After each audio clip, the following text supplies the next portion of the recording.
apontou aqui para uma coisa que eu queria dedicar essa discussão. Meu convite para o Daniel Cidade é convidá-lo a não ser dogmaticamente nietzschiano e considerar que os valores que o Daniel prega, quando ele faz a crítica de dizer assim, eu critico a religião porque às vezes ela até afasta do ensinamento de Cristo, né? Ele diz. E ele diz, eu critico a religião porque na verdade, eu critico essa ordem de poder que quer se impor a outras pessoas, etc, etc, etc. Isso é, se for para usar os mesmos termos do Daniel, isso é profundamente cristão. Profundamente cristão. Mas sabe por quê? É porque o cristianismo é uma... Aí sim, chamo Nietzsche aqui de volta. O cristianismo é uma elaboração cultural que não passa de um platonismo para as massas, diz Nietzsche. O que isso significa na cabeça de Nietzsche? Não me interessa. O que isso significa no mundo real? Significa, sim, Platão tem uma filosofia clarissimamente ética, que convoca as pessoas para uma espécie de negação de seus próprios interesses pessoais em face de uma espécie de organização social saudável. Certo? Isso permeia toda a obra de Platão. A ideia de bem na república, a construção da estrutura da política e nas leis, a justificação de Sócrates quando vai morrer no Fédon, certo? Toda a estrutura da filosofia platônica permeia uma ideia de negue os seus próprios interesses, pessoais, tipo assim, eu quero fazer tudo, eu quero comer tudo, eu quero ficar com quem eu quiser, eu quero pegar todos os bens materiais que existem no planeta. Negue um pouco disso para que a gente conviva bem em sociedade. Isso é a base da filosofia ética de Platão, isso é muito claro. Discuto com qualquer um isso, com qualquer um. Pode chamar o platonista aí das galáxias, eu discuto com qualquer um. Isso sendo bastante óbvio, bastante evidente, o cristianismo surge após uma certa hegemonia do que a gente chama de helenismo.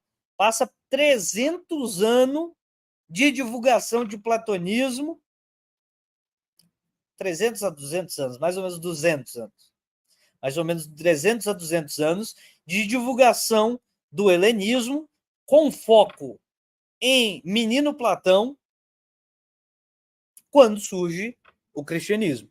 Aristóteles foi recuperado na Grécia muito tardiamente, mas você tem uma espécie de hegemonia platonista e você divide essa hegemonia platonista com três forças talvez principais, né? A gente pode dizer o epicurismo, o estoicismo e o ceticismo. Três correntes que vão adentrar como forças culturais que expressam alguma relevância no período romano em que surge o cristianismo. Para além desses três, você tem uma fortíssima expressão de platonismo, que depois vai se desenvolver em neoplatonismo. O cristianismo se espalha em Roma nessa realidade. E nessa realidade, a estrutura moral que apresenta-se no cristianismo é muito clarissimamente, eticamente platônica, certo? O que vai operar uma mudança muito curiosa na forma da relação que se tem com a divindade, que vai estar presente nos neoplatônicos. Uma forma de relação com a divindade que é aproximada dos claríssimos quase ateísmo, que são tanto o ceticismo, quanto o epicurismo, quanto o estoicismo. No estoicismo, o último Deus é a própria estrutura do universo. No epicurismo, os deuses que existem, eles não ligam para você. Portanto, a ordem natural ela é estabelecida internamente sem providência. No estoicismo tem providência, só que a providência é interna ao universo. No epicurismo não tem providência, porque os deuses existem, mas eles estão longínquos, eles não ligam para você, nada que aconteceu na sua vida tem coisa alguma relacionada com Deus. Portanto, você tem um ateísmo prático.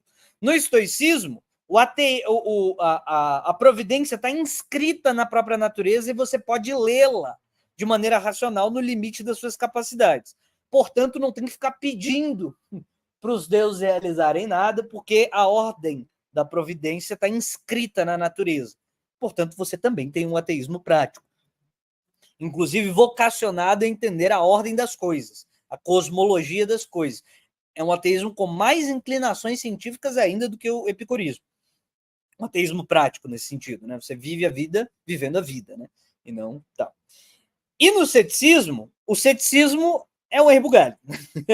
Então, assim, não sei se tem, não sei se não tem, estou na dúvida, e, portanto, você também tem um ateísmo prático. Você vai resolver os problemas da vida, encarando os problemas da vida, porque você não sabe se tem divindade ou não tem. É o mais próximo que você tem do religioso, é o ceticismo. O ceticismo, nessa era de dominação romana. Nesse conjunto todo é que surge o cristianismo. E Feuerbach, no século XIX, ele vai postular que, olha, na verdade, o cristianismo começou a desenvolver valores que são humanistas. Se ele está desenvolvendo valores que são humanistas, é porque os deuses não são mais o foco, entende? Os deuses não são mais a razão moral, como porque acontece uma coisa ou acontece a outra, e etc, etc. A coisa não está lá longe na esfera do incontrolável e do ditado, porque você, de repente, tem que fazer um sacrifício humano, porque Deus diz que tem que fazer. Não é assim no Antigo Testamento? O cara não tem que matar o próprio filho, porque Deus mandou. Aí ele vai matar o próprio filho e aí fala, não, peraí, veja bem, era só um teste, pô. Calma aí, Abrão, era só um teste. Então você faz por quê? Porque Deus mandou. O cristianismo, por sua vez, ele começa a reverter a ordem da importância e, ao invés de você fazer sacrifício para os deuses, é o Deus que faz sacrifício para a humanidade. Percebe como mitologicamente é um humanismo? Mesmo no teor mitológico, você consegue entender que é um humanismo? Mesmo se você pegar só a estrutura do mito, ao invés de vocês, humanos, terem que se sacrificar para os deuses, o Deus é que faz um sacrifício para os homens. Você percebe a virada humanista?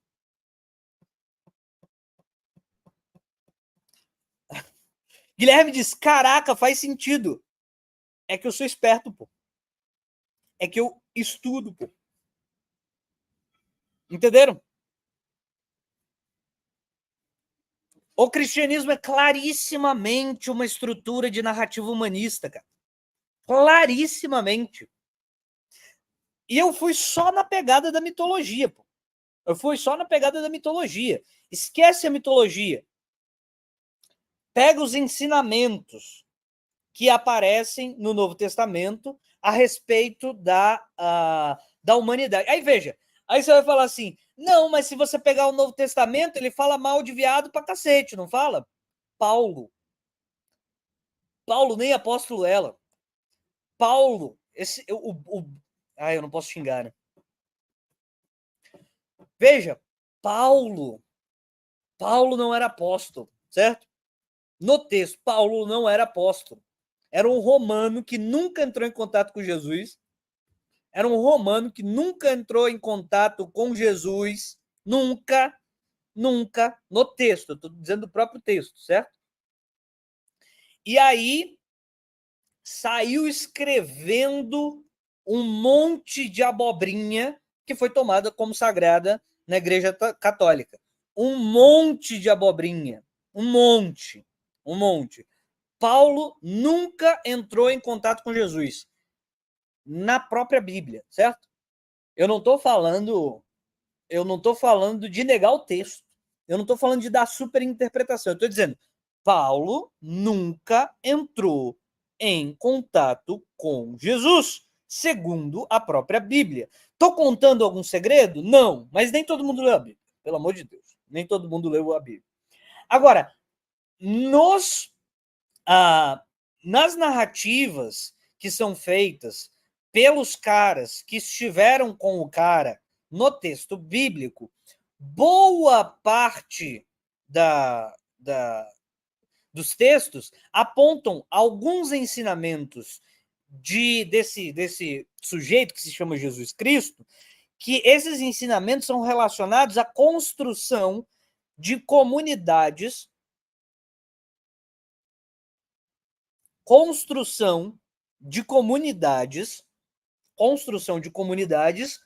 pobres, esculhambadas, ferradas. Portanto, os ensinamentos que estão ali são relacionados à formação de comunidades vindas de baixo. É por isso, e agora dando a volta total, é por isso que Nietzsche diz que o cristianismo é um platonismo para as massas.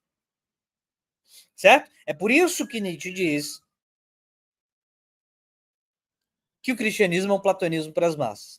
Porque, no final, essa pregação moral é a pregação para o fraco derrotado. Não é uma pregação para imperador. É uma pregação para o fraco derrotado começar a se organizar. Nessa pregação para fraco derrotado começar a se organizar, tem muitas ideias, como, por exemplo, não entrará em nenhuma circunstância. É mais fácil. Ninguém que é rico vai para o céu. Literal, gente. Ninguém que é rico vai para o céu. Certo? Ninguém que é rico vai para o céu. Isso é bíblico. Isso é novo testamenteiro. Certo? Isso é bíblico. Ninguém que é rico vai para o céu. Como é que se expressa essa frase? É mais fácil passar um camelo pela cabeça de uma agulha do que um rico entrar no reino dos céus. Rico não vai para o céu. O que esses caras estão pregando? O que isso significa? Dentro de um texto do século... Vai lá, primeiro, segundo, terceiro da era cristã. O que isso significa? Presta atenção, o que isso significa? Isso significa que se você começar a fazer acumulação, não acumule. Doe para o projeto. Entendeu? Doe para o projeto. Se você está rico, doe para o projeto. Porque o nosso projeto é social. Você tem que fortalecer o nosso projeto social. Fortalecendo o projeto social, o que eles fazem? Eles ajudam o pobre. Quando eles ajudam o pobre, o que vai acontecer com o pobre que acreditava lá em outra parada e não sei o quê? O pobre entra para essa equipe. Perceberam? Estou dizendo do ponto de vista prático. Só do ponto de vista prático. Aceite os textos do ponto de vista moral e entenda os resultados práticos. Você vai ajudar quem está ferrado na sociedade romana. Aquele cara que está no meio da rua passando fome. O que você acha que ele vai fazer? Ele entra para o teu grupo, não é isso? Tem 500 pessoas passando fome. Você ajuda aquelas 500 pessoas. O que vai acontecer com essas 500 pessoas? Elas vão entrar para o teu grupo, não é isso? 3 séculos depois do cristianismo começar a se manifestar, 3 séculos depois, virou poder de Estado.